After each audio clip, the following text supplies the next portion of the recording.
Coach Joy McCulloch here with Big Wheel Coaching. We're back outside in my outdoor office today, and I wanted to share you some tips about predictive shifting.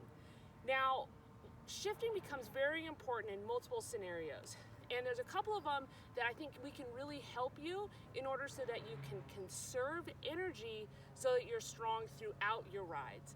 Now, cyclists, we sound kind of lazy sometimes because that conservation of energy, I want to go light so that when I get to the spot where it really counts, where it's that climb or I've got to charge through an intersection, I can have the watts and the power in my legs so that I can go. Now, predictive shifting, the key is looking up. And you can see this is the theme that's woven through all of our videos, is line of sight. So if I'm riding my bike just here in the city, okay, I'm down here, and if I'm down like this, I don't know that all of a sudden I'm boop, boop, boop, climbing a climb and I'm in a big ring, all right? And this is a really bad time to shift out of the big ring, all right? So remember back to maybe 5 weeks ago, we talked about zipping up your core, just like I would my jersey, looking up, I can see on the horizon, like a quarter mile ahead that a climb is coming.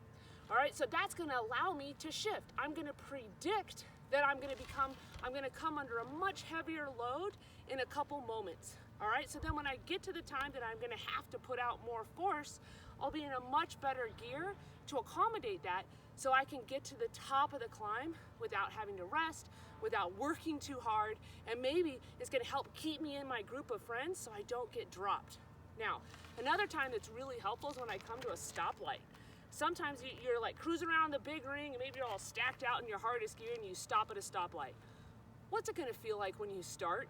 You're gonna be going 35 RPMs and just shredding your quads. It's gonna feel like you're doing a leg press. And there's only so many leg presses you can do in a day. So again, my head's up, I'm looking at the horizon. Oh, the light's turning yellow.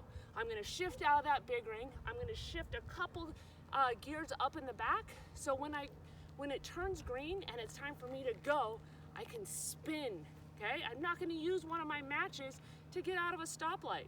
I want to use that match at the finish of one of my intervals, all right, to chase Brian down, all right, or to chase my toddler later in the day. Don't waste your matches coming out of a stoplight. Now, predictive shifting can be kind of tough. Many of us have pulled old school bikes out of the rafters in your garage. I have an old mountain bike that has that grip shift.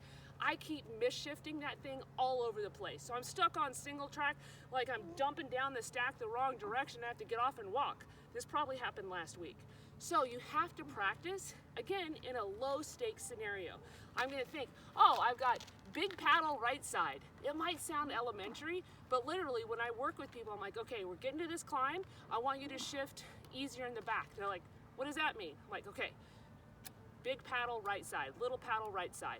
And now you start to learn the cues, even though it's not that scientific. All right, so practice on your bicycle, especially when you're changing between SRAM, Shimano, grip shift from 2005. It's all gonna kind of work a little bit differently. And the worst thing that can happen is as I'm climbing, shift the wrong direction, and all of a sudden I slam myself into the big ring. So predictive shifting is going to help conserve energy so you can use your matches where they really count. We don't want you hammering out of every stoplight, all right? We don't want you getting stuck at the base of a climb in the wrong gear and have to walk, all right? Predictive shifting, I'm looking up, shoulders are back.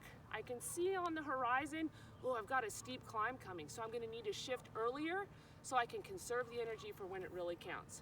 All right, it's kind of steamy here in Southern California, so make sure you're drinking water all day.